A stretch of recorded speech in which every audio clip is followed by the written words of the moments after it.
Introducing Portraits and Ideas. I'm Erlen Nisgal presenting interviews to inspire and perhaps unveil something new in the realm of ideas. Your name and profession? Sure, should I talk to the camera, talk to you, doesn't matter? Both, either way. Sure. James Cain, and I am an assistant professor of biology at Aurora University. Okay, so what advice would you give to youth who to promote their interest in pursuing science careers? Well, it depends on the level. So I actually work with an after-school program.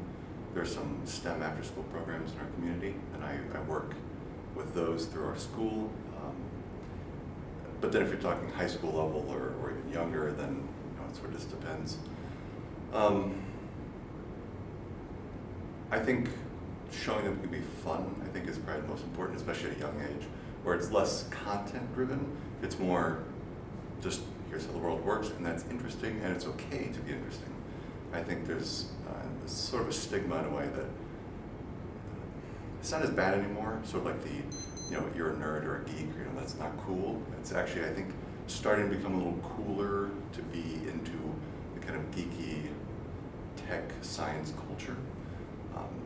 But just to make sure that the kids have that, I think at a young age helps.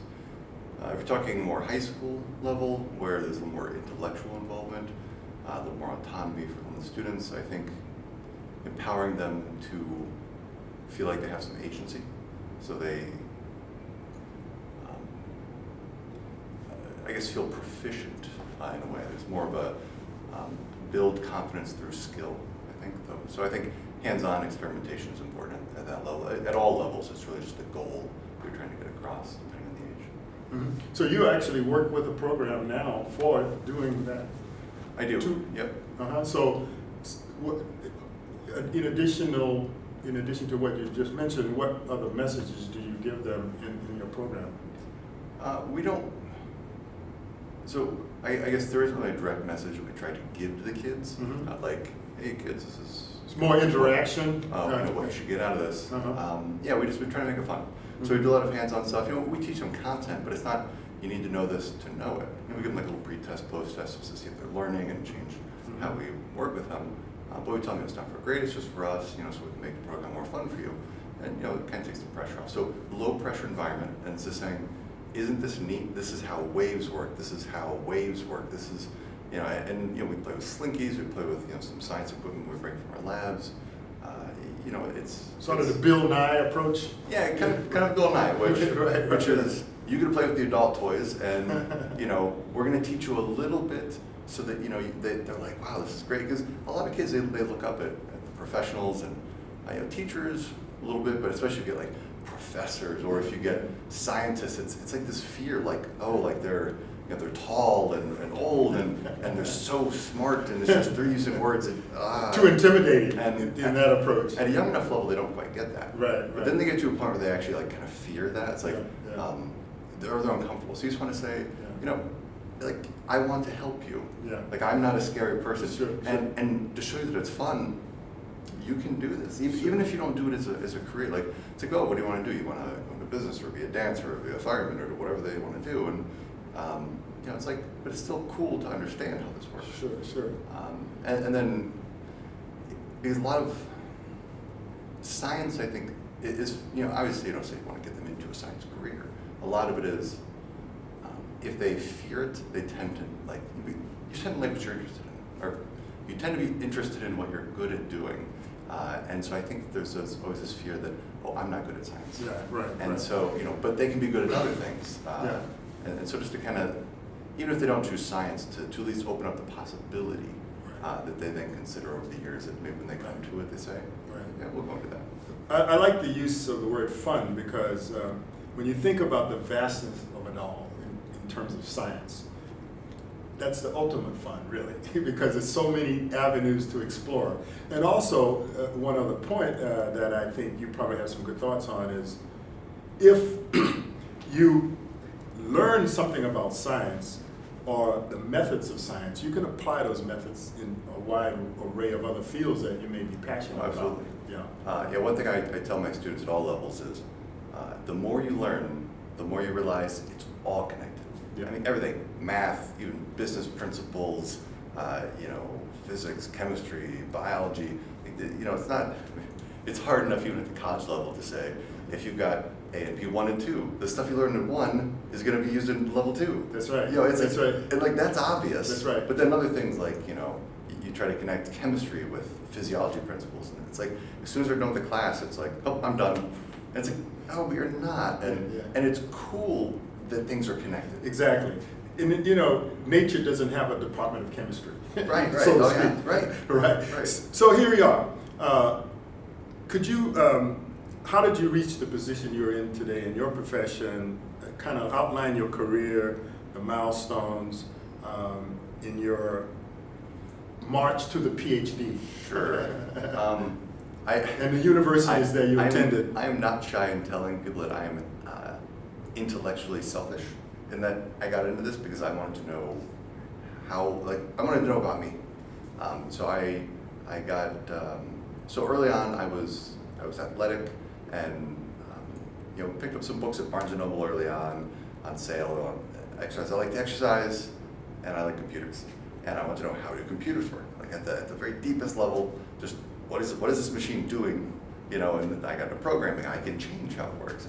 And then I got into exercise, and I kind of applied the engineering principle to myself. And I said, oh, I can sort of program myself by working out, doing different things, and change how my body works. But why, when I run, do I get faster? Why, if I lift weights, do I get stronger? Like, what's going on? I have this intense curiosity to know. If I'm talking to someone, there's a conversation where it's like, oh, I'm not sure. It's like, I got a phone and the internet. I will look it up right now. And so it's this constant. I'd like to know. And so that got me into that. Finished up high school. I went to my undergrad for exercise physiology, and graduated. Went on to get a master's in exercise phys. Wanted a little bit more lab work, and where I did my master's degree was, I guess, more practice-based. I didn't do a lot of biomolecular research in exercise physiology. So I went into the nutrition department, got another master's degree, and through that did a lot of nutritional biochem research. And so the nutrition and exercise thing kind of goes together. And a lot of my research focused on metabolic syndrome, liver health, and the communication between fat tissue and liver tissue for some of the comorbidities that come with obesity. And then I did my PhD at the same institution. So I went to University of Illinois in Champaign for my undergrad. I grew up in Springfield, Illinois. So Springfield is for high school. Went over to U of I for my undergrad. Went down to Southern Illinois University, Carbondale for my master's and PhD programs.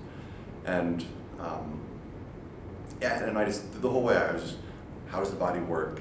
And I applied to myself, but I also used it to help other people. So along the way, I worked as a personal trainer. I had a few restaurant jobs and office supply store jobs and stuff. But my more professional career, I got into personal training. I was a strength conditioning coaching internship at U of I with the varsity football team and pretty high level athletics. That was really interesting. Realized that wasn't quite for me.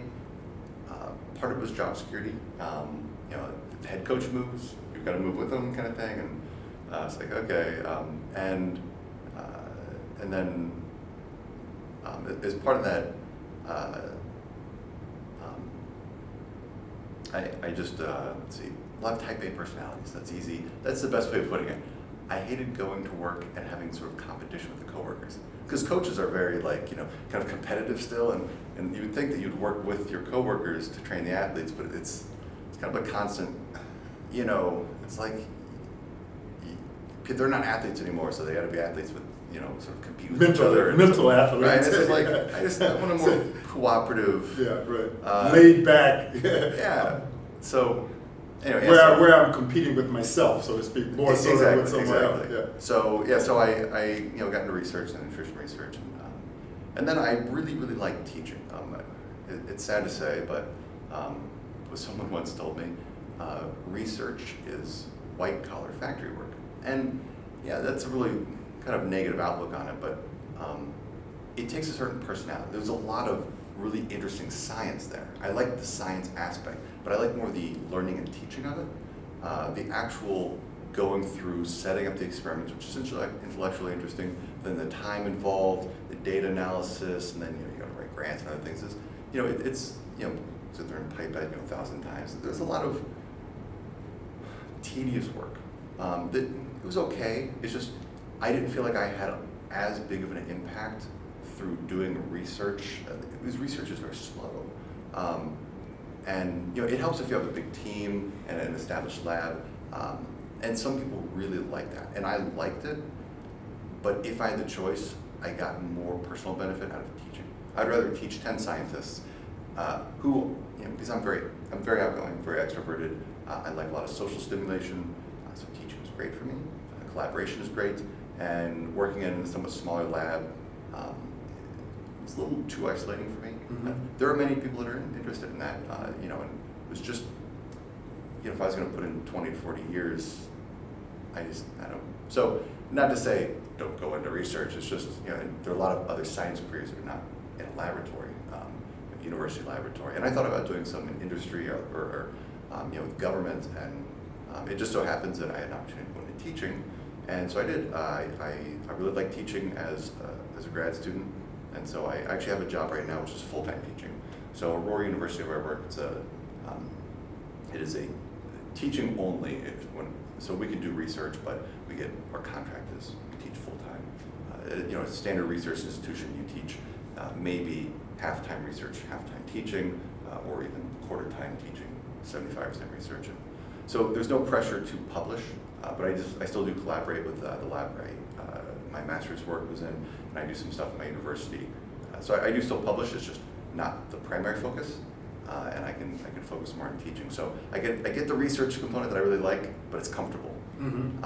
And then I interact with students full-time, which I really like. And these are students in what year particularly in college? It's predominantly a 4-year institution. Uh-huh.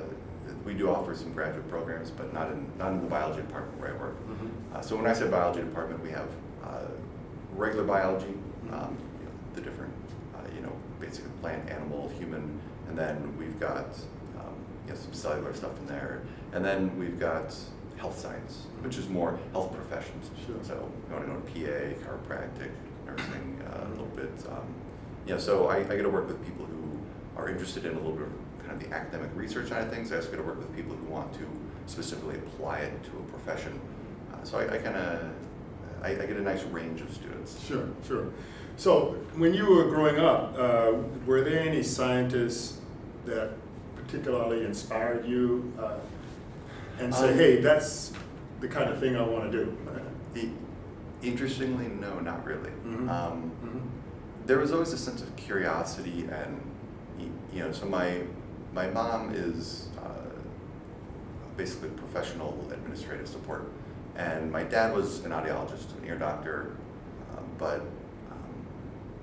they never were like, hey, let's go do science fairs, let's go, explore in the yard, see what's going on, and so you were motivated, There's a sense of curiosity. Sure. It was whatever you want to do it well. Mm-hmm. Like we don't really care. You don't play. There was always you have to play an instrument or sport. Right. You got to do something extracurricular. Right. I did all sorts of things. And, Right. but it was like you should do well, and if you didn't like it, okay, well then just do something else. Sure. And so, I guess in a way, I kind of wish I had a little more involvement.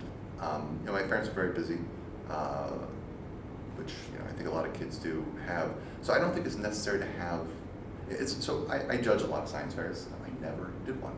So I think I have like this weird obsession with I'm going to go judge science fairs. So I judge like 4 or 5 a year. And, is that right? And, fantastic. I love it. And part of me is just like I'm living vicariously through the kids still. Right. But you can tell the kids whose parents are really like pushing. Involved. I would say pushing science, but are like the kids that they know a lot of the scientific principles. They're interested. Yeah. And if your parents are interested and it's cool, the kids are gonna like it, I think. Right.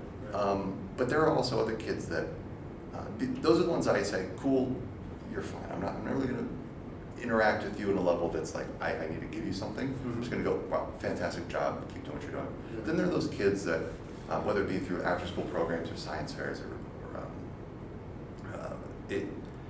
their parents are obviously not pushing it, but they're in a good place. Kind of like I was, where the kid's sort of interested, but maybe doesn't know it. They were never, so I try to give some encouragement. I say, how might you think about, doing the experiment different next time? And questions, like, what was the most exciting thing you found? And, like, what was your hypothesis? Why did you think that? It's like, it's okay to just guess, but, maybe there's a reason. And just little questions that seem like obvious, but in many ways, they were never exposed to, oh, it's okay to think about things this way. Like, because science is, to define science, it is less a body of knowledge. In fact, it's not really a body of knowledge at all. It's really just a way of thinking about things. And the way of asking questions. Right. It's a process. Sure. And so as you said, it applies to almost every field. We understand the natural world around us. And I think just to kind of get them on that path and make sure that even if they don't have the family support or financial means to get into certain programs or whatever, that they can just go and question things, and especially with every kid's got a smartphone now, look it up. Okay. So yeah.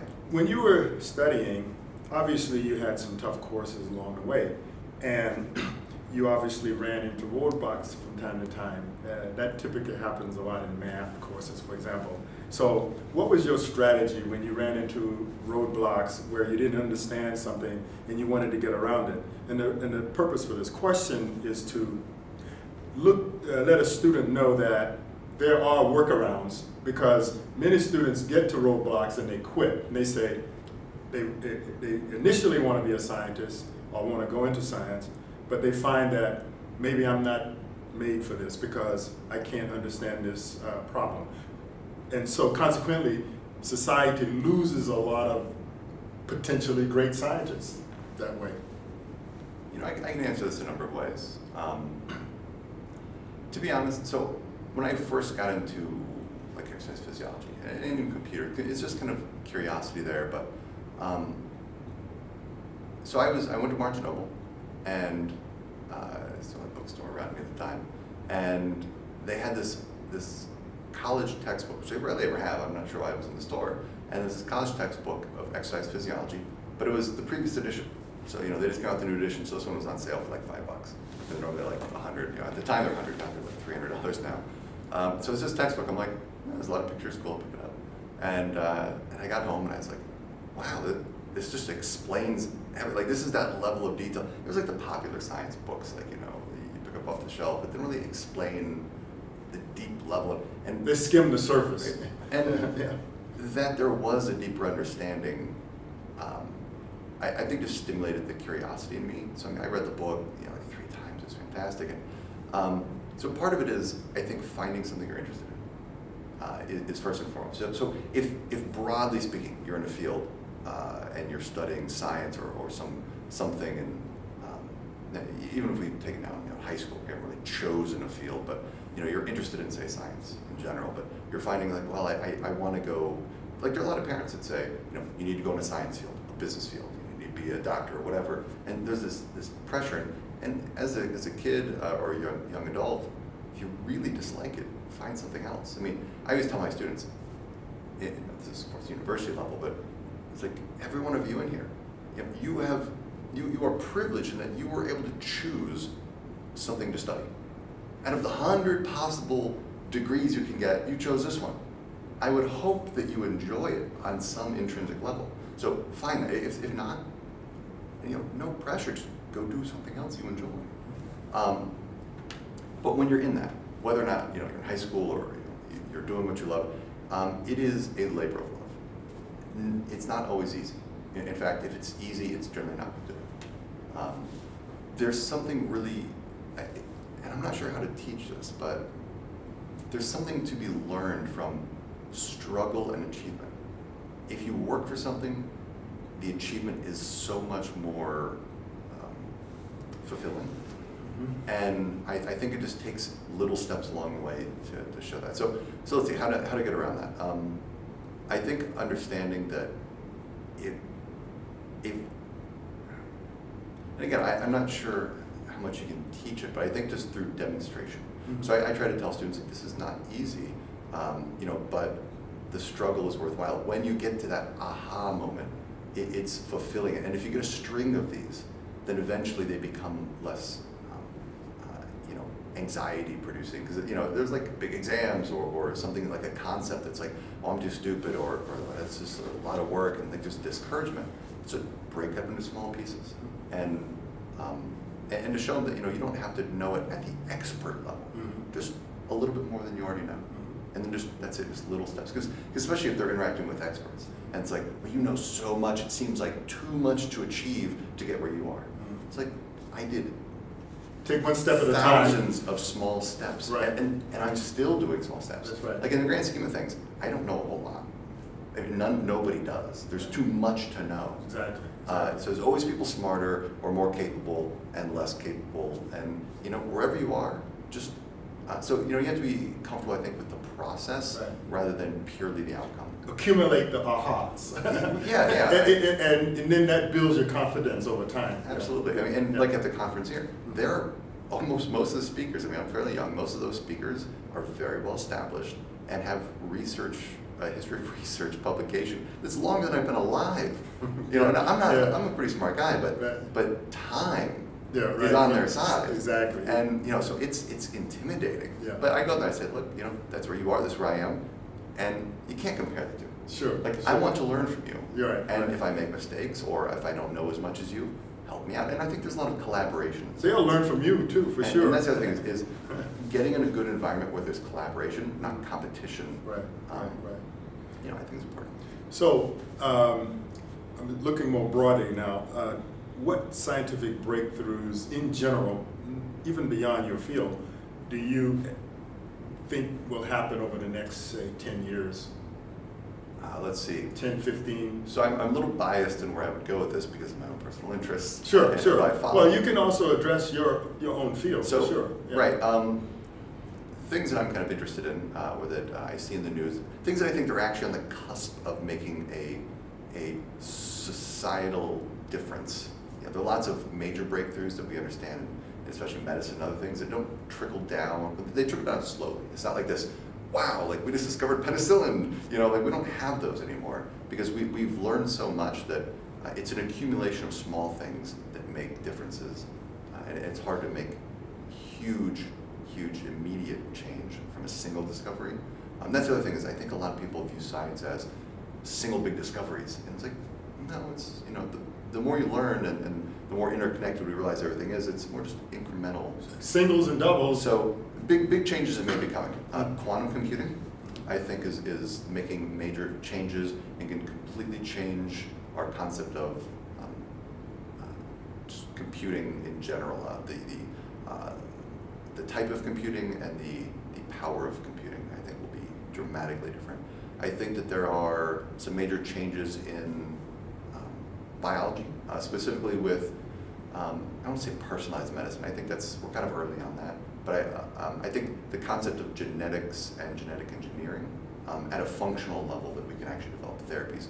We are actually measuring so when we talk about genetics, we can change animals' genetics from birth, and then they develop those genetics. Mm-hmm. But to change genetics, either the genes themselves or the function of them in an adult is difficult, if not possible. And we are trying to make it possible to modify already living organisms, and we're doing a very good job of that, I think.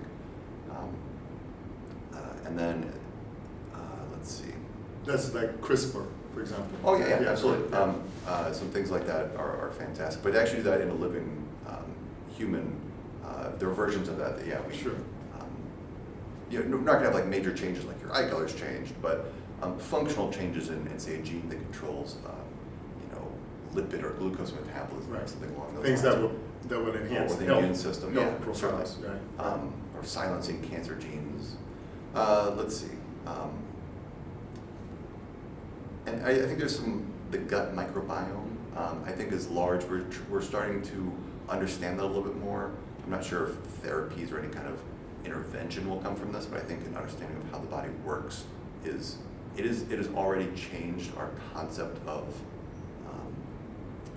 medicine in many ways, because too much detail.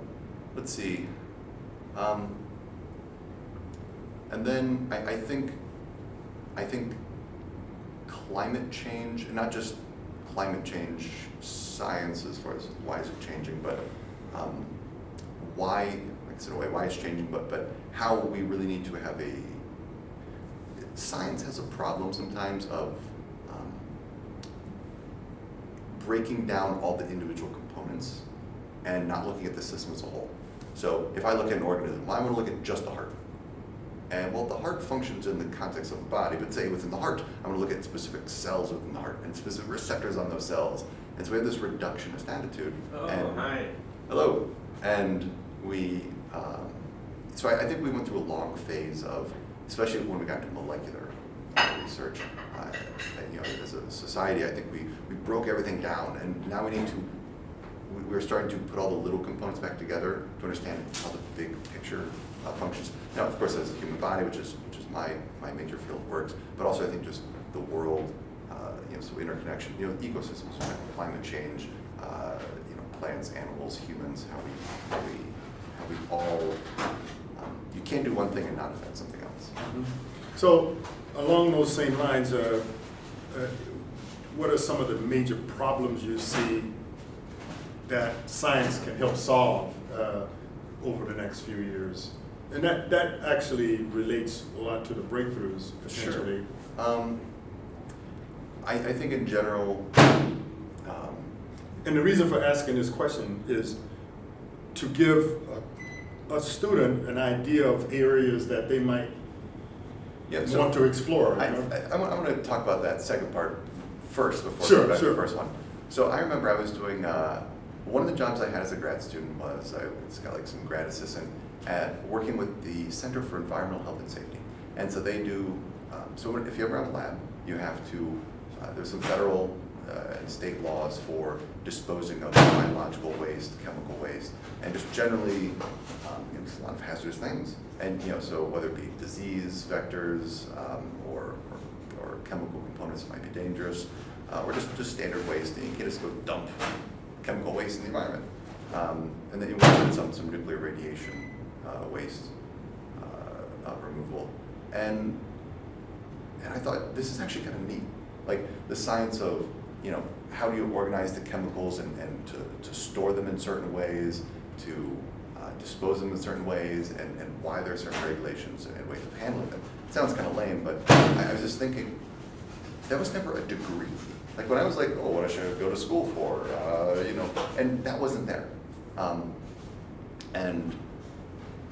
And there are a number of, so there are like the major things like chemistry, biology, whatever. And now you can actually find some schools that have environmental safety or occupational, safety and whatnot. And as just one example, but there are a lot of fields that are new that don't have established degree programs. So I guess my advice would be,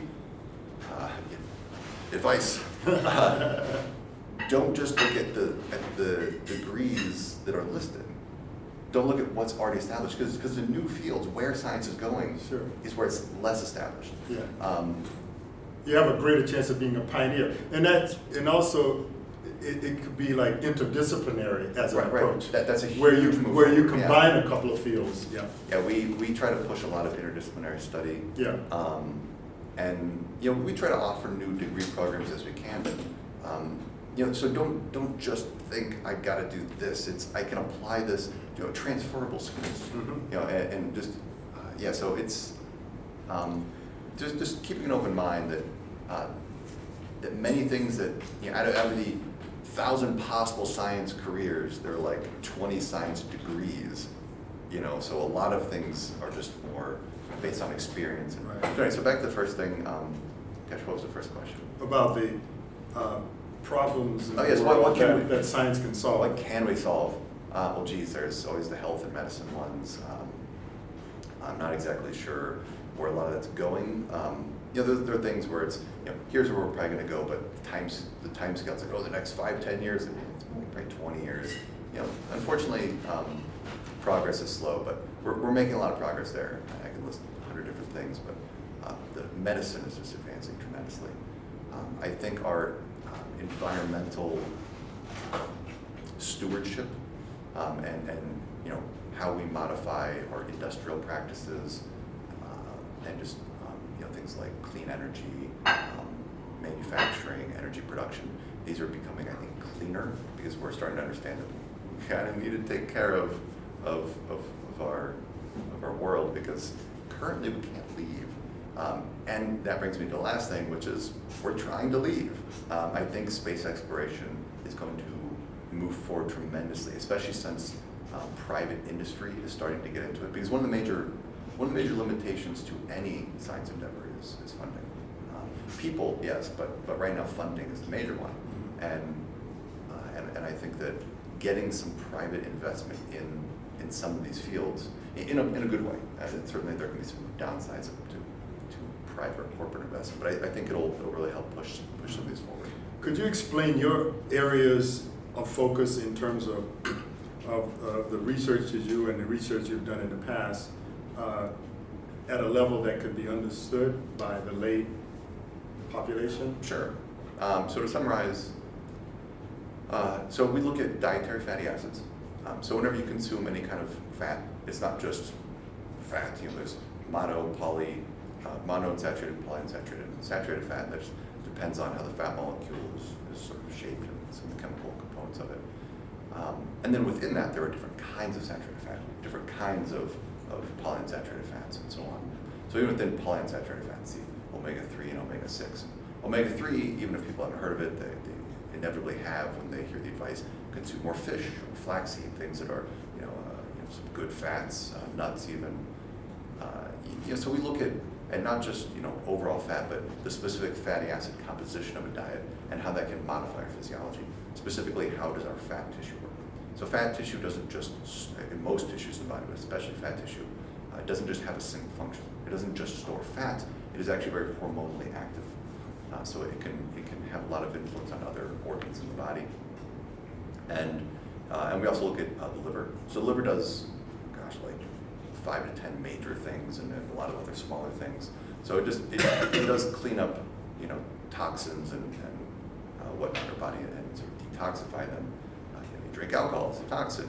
Liver processes it away. Same thing with all sorts of other environmental toxins. Even hormones in our body. You drink caffeine, it's metabolized away in the liver into something that is less stimulatory until we urinate out the metabolite. But it also does other things like energy metabolism. So we go to the doctor, we get our blood glucose or blood lipids, triglycerides, cholesterol, whatnot checked. These are largely regulated by the liver. And our diet, especially fatty acids, can modify the function of the liver to change our metabolic health. So we look specifically with metabolic syndrome and diet, so diabetes, obesity are part of that as well, and how diet may influence that. So it's less gaining and losing weight, on its own, but can diet independent of weight change the function of our body to be more metabolically healthy? Mm-hmm. So that would be, so to summarize the goal of the research, how would you? Well, it depends on, so we do broad research, but lots of little questions. There's only a central one other than our central question is how can we modify our energy metabolism and metabolic health through diet, specifically fatty acids. Mm-hmm. The specific things we've looked at are, so omega-3 fatty acids, to go back to some things I was talking about, fish is, fish and any kind of marine source of omega-3s are the long chain EPA and DHA. So they're actually biologically active. And if we consume these, there are a lot of beneficial effects that we see in the body. However, there are way too many people in the world to get enough omega-3s, which is fish. People are generally, on a population level, deficient in omega-3s, or they can benefit from consuming more. So we can overfish, but then what we run out of fish, So we're trying to find alternatives. And one thing, we work with some companies that modify plants, soybeans and some other ones, to increase the plant omega-3 fatty acids. So flaxseed is a big one, but we would also like to have things that are more functional. So say we have soybeans, as much as people like it or not, soy products or ingredients are in many foods that people eat, processed foods. So if you have a subpar diet, you're eating a lot of processed foods, why not just add a plant-based omega-3 to that food? So you keep your diet, because a lot of people don't want to go eat fish and vegetables. We say that, but population-wise, The reality. right? Reality is okay. And also you mentioned it's not enough. Right. Over the long haul. And so it's like, can we work it into products? And so we do. So plant-based omega-3s. These fatty acids are what we call short chain. They actually need to be modified to be lengthened and modified in our body to be more active. And so we there's an enzyme in our body that limits that conversion. So there's sort of like 6 or so steps along that pathway, and at one point it's kind of really slow. And so we have this. So we can't actually have long chain omega-3s, the active ones, in plants because it's not stable. So we want something that's stable, but we want to. So we've actually modified it to instead of having the typical omega-3s we see in plants, push it one step further and produce that omega-3. So if we consume it, it's still stable. It's not long, it's fine in the plants, fine in packaged foods. But in our body, it's already past that enzyme point. So we get full conversion and much more what we call bioavailability. Absorption. So so we try to find methods of generally plant-based omega-3s that are still efficacious.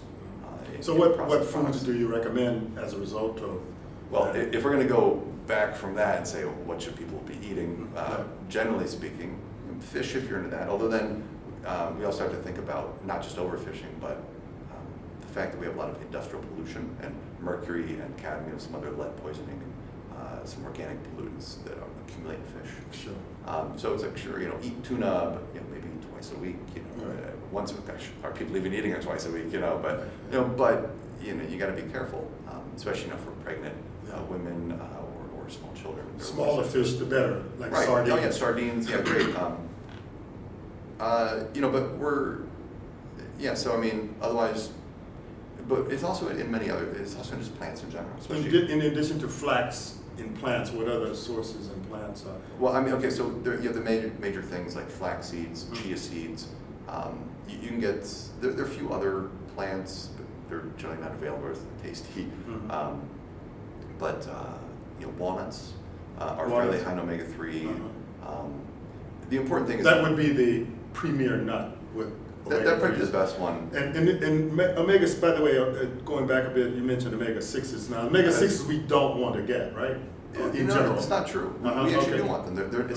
It's not a problem. We just want to have a balance. Okay. So we do need omega-3 and omega-6 in some kind of balance. We tend to get some ratio too much omega-6.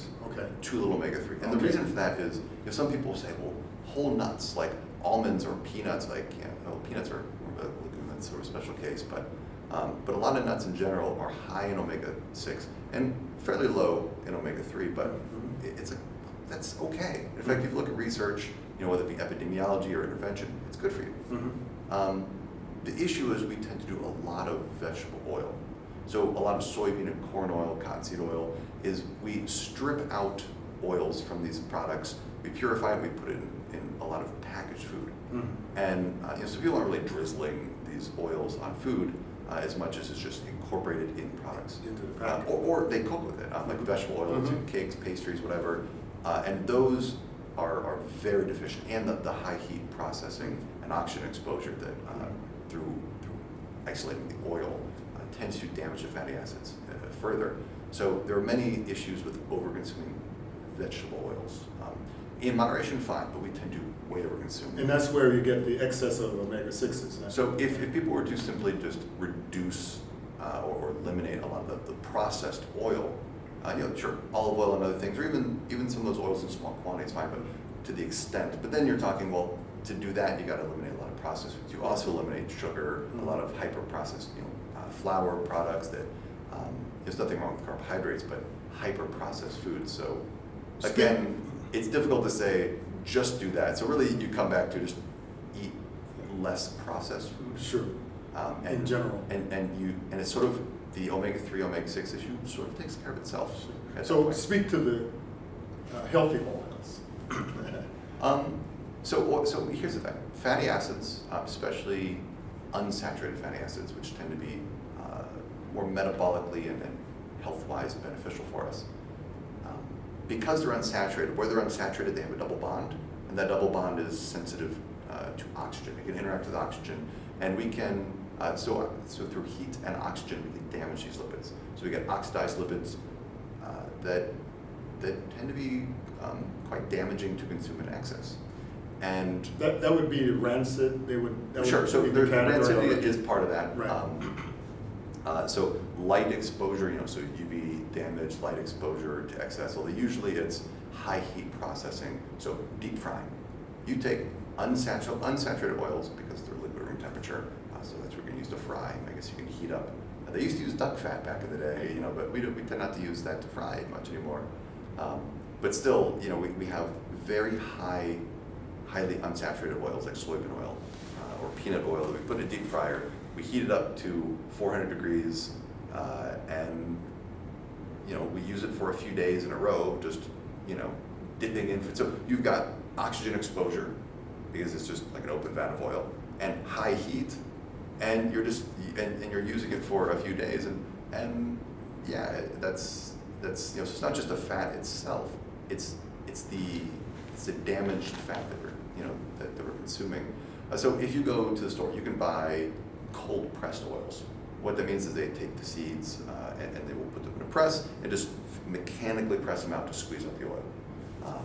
A lot of oils are heat treated because it increases the extraction, or they use chemicals like benzene or hexane that they can extract the oil because the oils are soluble in these organic solvents, and then we evaporate the chemical away, so we're left with just the pure oil. But not only does the heat processing and oxygen exposure damage these oils through that means, but the phytochemicals. So say you open up a bottle of fresh olive oil. It's not just oil. Lipid doesn't have a lot of flavor.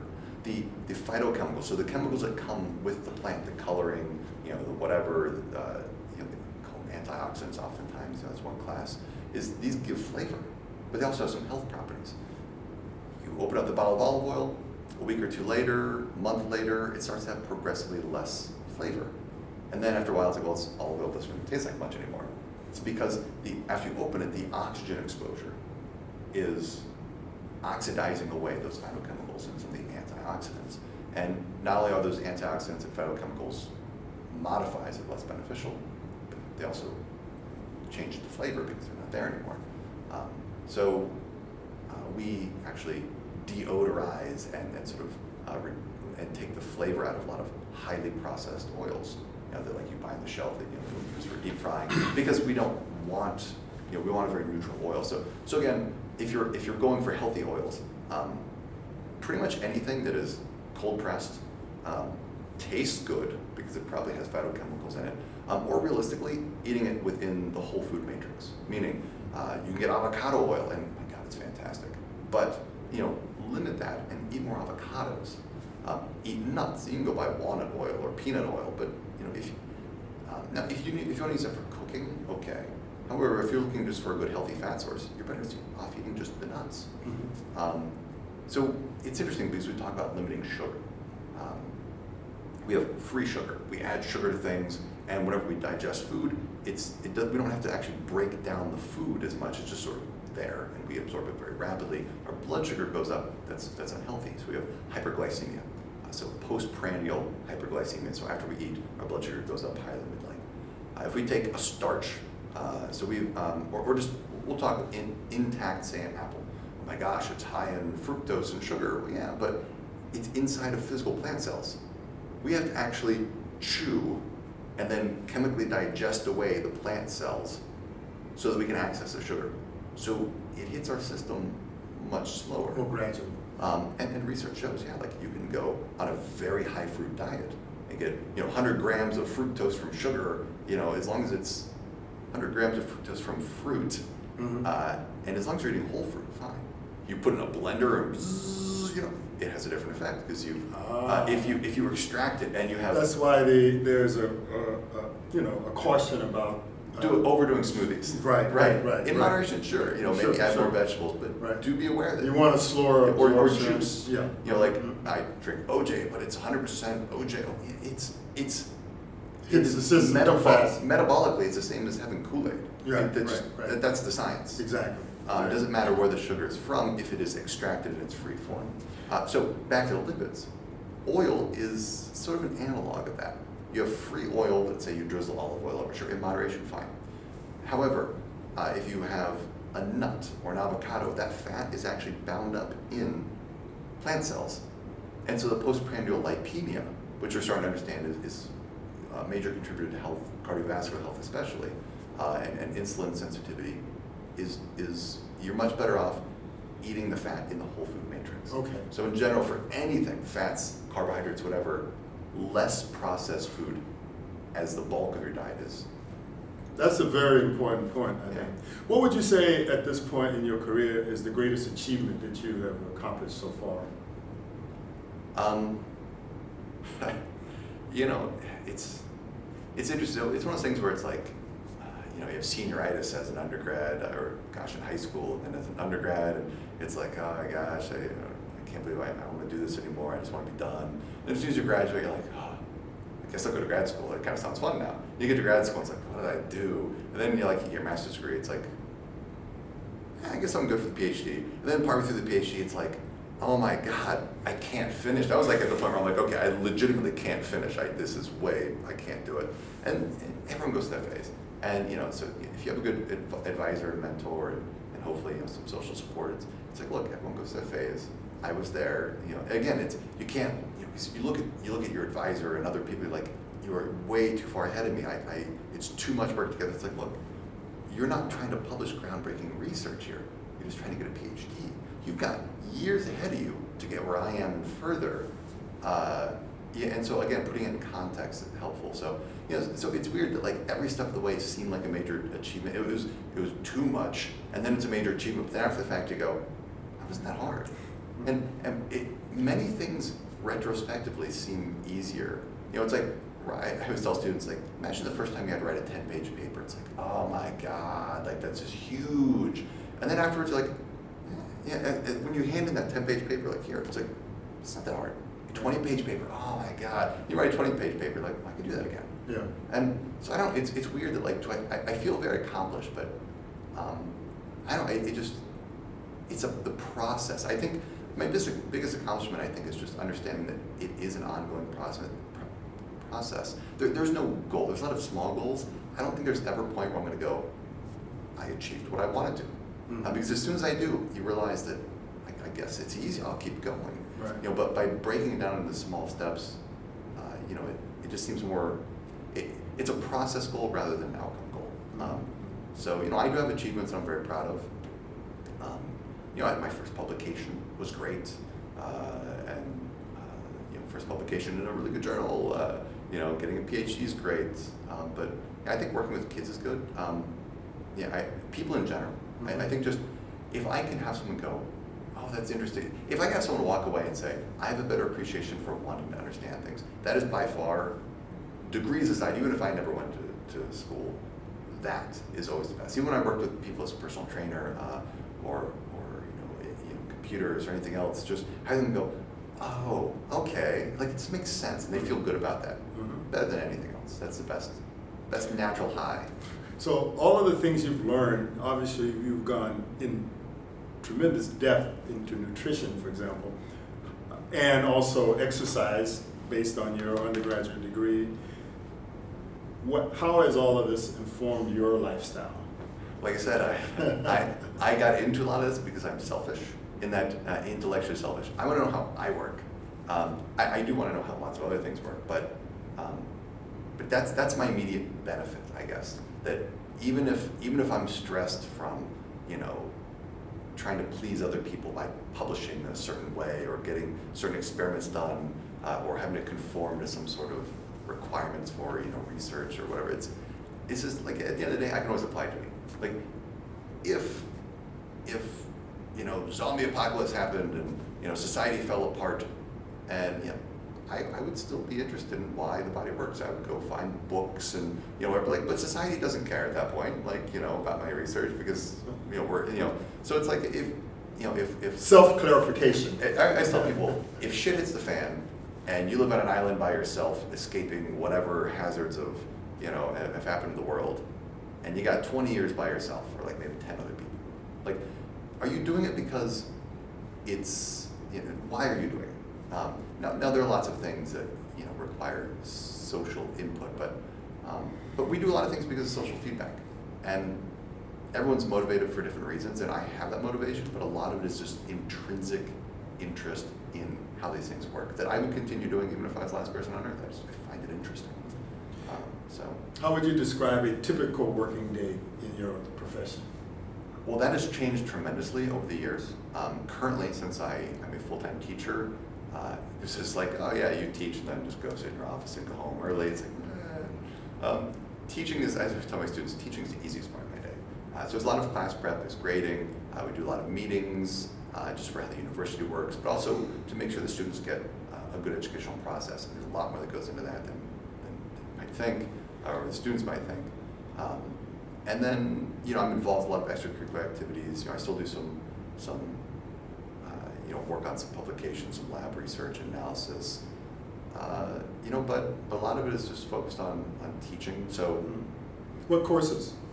right, and even then, of course, along the school year, it changes. So academics is I like the field because it isn't clock in, clock out. Here's what your day is. It just every week it's different. Right. Within a similar framework, but there's a lot of novelty week to week.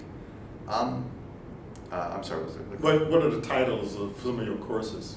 Okay, yeah, so I focus mostly currently. So I taught, I used to teach a number of courses in the nutrition department and the physiology department at SAU Carbondale. So mammalian physiology, there's lecture and lab, nutritional, biochem, nutrition, food. There's this food science course I taught, which was one of my favorite courses. And the students are like, oh, whatever, we just have to take this. And it's like, no, we're going to learn how food works. We talk about food like dietetics. Here's what you should be eating. Go to a dietitian or nutritional science. Here's what happens metabolically when you eat food. But food science is why does it perform the way it does? Why does the cake rise? Why is it brown? If we change some ingredients, does it rise more or less? Is it brown more or less? Is it more or less shelf stable? Is it sweeter? Is the kind of sweetness different? So how do the ingredients interact? And it's like, how does food work as sort of in a physical medium? And it's really interesting, and that was fun. But currently, we don't have a nutrition degree, but there are a few nutrition courses. So I teach intro nutrition, basically, sports nutrition, anatomy and physiology, pathophysiology. I teach a gen ed science course we call Science and Society. It's interdisciplinary, and so we teach science, but we don't really do a deep dive into, say, like distribution requirements. Like, oh, I gotta fulfill a science course for general education, so I'll take meteorology, which is cool, but you learn a lot of one little thing, and so we actually don't really have that. We have an interdisciplinary. We're going to cover all sorts of science and think how to think about it, how to communicate science. So that's been fun. It's very. It allows me to be very creative. And then there are a few other little courses that just depending how they. So what are your long-term goals in your profession? I've realized that the more I teach, the more I suck at teaching. I'm a decent teacher, but I don't think any good teacher thinks they're a great teacher. I think in general, if you ever get to a point where you're like, yeah, I'm great at this, like there's an acknowledgement that you have some achievement, but at some point, it's like the more you learn, the more you realize you don't know a whole lot. Like your initial entry into some kind of field, whether it's a course or something, or a broader field or a hobby, you go, oh, there's a lot, oh my gosh, and then like you start to master, you're like, oh, I can do this is great. And then you get it deep into enough where you go, wow, this can get, like there is so much to this that you can never master it. There's so many little details, and so I think with teaching it's similar, which is, can always improve. There's always improvement. I feel like I'm a good teacher, but I find it interesting that I can improve and that I can always do something different or just experiment. And I'm glad I'm at an institution that allows me, they say, teach your classes however you want. Exam, assessment, whatever. Academic freedom. You can do anything you want. We really don't care. We encourage it as long as you can prove that they're learning. That's right. And so there's a lot of, so I have a lot of interest in how science is taught now. Sure. So I'm kind of moving a lot of my interest, even some of my research. I think I'm trying trying, I guess. I just sort of happen to be, I think, shifting some of my biochemical lab research into a little bit more how to teach science and how we can encourage learning. I think that's interesting. I'm not sure if I answered the question right. No, I would say that there's obviously at the moment a revolution occurring in teaching and learning in education, especially as we look at online courses that are being developed around the world, and how you can actually affect large numbers of folks, based on developing a program. I'm thinking, for example, about the experiments done by several universities where they are offering the entire curriculum online. There are some pros and cons of that. Yeah. I'm not sure it's the future. Mm-hmm. In that, I think it'll be here to stay, but I don't think it's going to take over the university. There are so many aspects of the university that are essential. Face to face. and getting some hands-on, and the traditional, the more important thing is it's less students sit there and listen to me talk. It's a lot more engagement. It's interactive. Right. It's like you can read the book on your own. You can watch a video lecture on your own, but I want to teach you now how to use that. So let's apply it, and I can in person work with you through the application. Because traditionally it's learn about this, okay, now go and apply it, and it's much more effective. So we're learning different methods of teaching. I think it's exciting. Yeah. Accomplishes the goal. So the last question, what is your definition of success? Well, it depends on the individual. I think that having intrinsic goals, personal satisfaction is so much more important than extrinsic reward. Obviously, I want to make a certain amount of money. I'm not a money-driven person, but that makes the world go around. To be financially secure. Having a certain title, whatever. As long as my job allows me to be creative. So it's less the monetary. What things do I get for this? Like money or fame or whatever. It's more intrinsic. Even if I don't get anything tangible, if you will, that's kind of a bad way of putting it. Seeing people become interested in science. Oh, that's interesting. Or now I know. Just feeling good about what they do, the learning process. Teaching people that, or I would say teaching, helping people find out that learning is a lifelong pursuit, not just a single course thing. And it's a process. That just intrinsically makes me happy. So that is my success. So again, it's a process, process goal, and thus an ongoing success. That's probably it. Publications are fun. Getting a raise is fun. I guess in a way, but that's not why I do it. Thank you very much.